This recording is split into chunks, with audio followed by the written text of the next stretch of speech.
All right, everybody, let's bring it in. What we're going to do real quick before we go back into our project is we're going to study the effects of spotlights, I guess. So there's a challenge with spotlights that you need to be aware of. They're primarily going to, if you just use a surface as a spotlight, they're always going to be downlights. So you sort of have to use either an IES light or some other source, or you can use a Rhino native spotlight. So they're all going to kind of behave sort of the same way. So what I'd like you to do real quick, and it doesn't really matter what size you make it, but just go into Rhino and just make a box. Something like that. Okay, and then I want you to explode that box. And then we're going to get rid of, well, you could just get rid of one side, theoretically.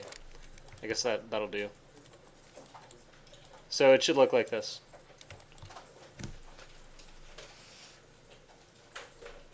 It's a really weird shadow things casting.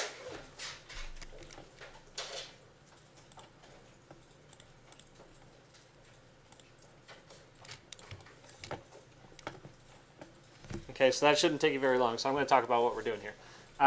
What I want to show you first is the way we started setting up our spotlights before. They're not really geared toward having like a specialty light or a focus light that's out of the vertical axis. So the way we set it up is to just do a little surface like that. Doesn't really matter the size. And then we sort of pulled it up in the space kind of like this, and then we tilted it. So when we kind of tilt it this way, we're looking at it from the side. If I turn my, oh, I need to flip it, but if I turn my arrows on, you'll see that those arrows are actually pointing kind of toward the wall. Okay, and in fact, I'm going to turn this even more, like that. There. So now it's really pointing at that back wall. The idea here is that I'm creating a spotlight that's going to shine against the wall to feature something. If we create an emitter, just like we did yesterday, or last class, we set it to spot, and then we can set it to whatever settings we want. But bear in mind that we sort of have all the environment lighting in here, so it's going to be really overpowered. So let's set it to like 5,000. And just set the efficacy up to 500 for now. So just we're way overpowering it so that we can just turn it down.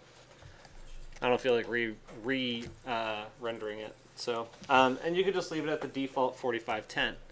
When you go back to the emitter preview for spot, it should look like that, or something like that.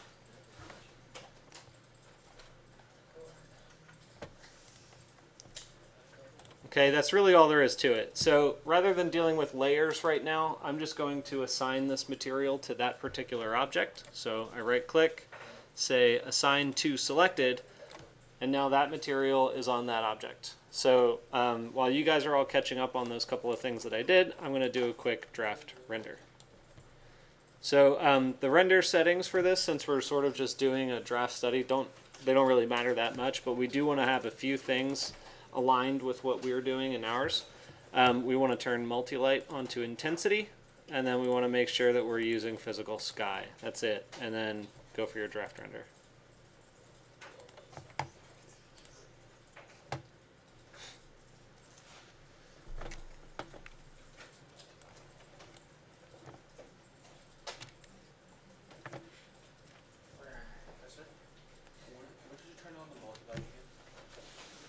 Multi-light? Where? It's under the output settings right here. What's that? Did I lose you?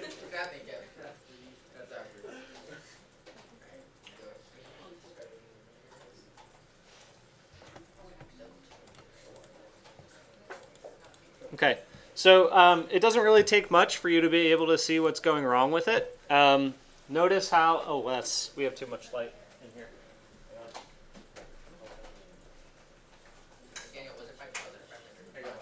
All right, so notice how even though we tilted the light all the way back to the wall, nothing is being illuminated except for the floor at the bottom. You guys realize that?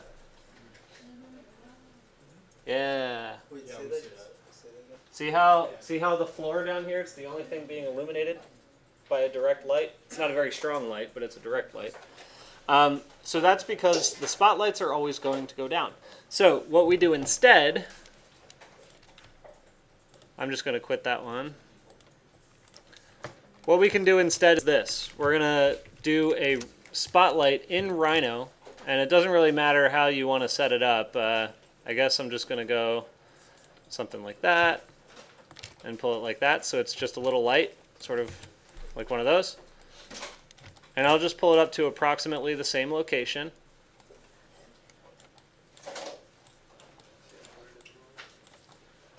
And tilt it down onto the wall.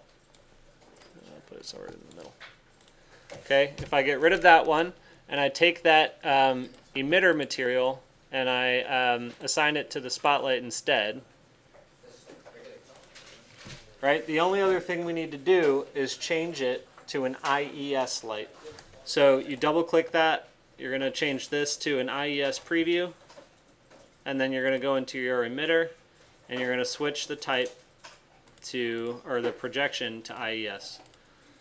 That's really all there is to it. It's nothing special. So that just becomes an IES emitter. So now when we do our draft render, you're going to see that it looks quite different.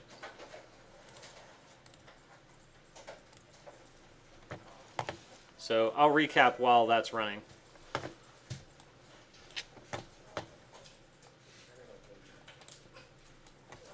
So anyway, here you can see the final result is that the light actually shines on the wall. Now, the downside, this light is 5,000 watts for a really small space. So if you're not fully enclosing your space, you're going to have a tough time setting up the lighting to be physically accurate, okay? Because this is 5,000 watts out in the middle of nowhere, so what is there really to shine on, right? But if you made this totally dark, this would be a very different kind of light. Anyway, so yeah, I guess just, you know, get one of those together. I want to be sure that you're all able to produce this result before we basically move on to producing our final render.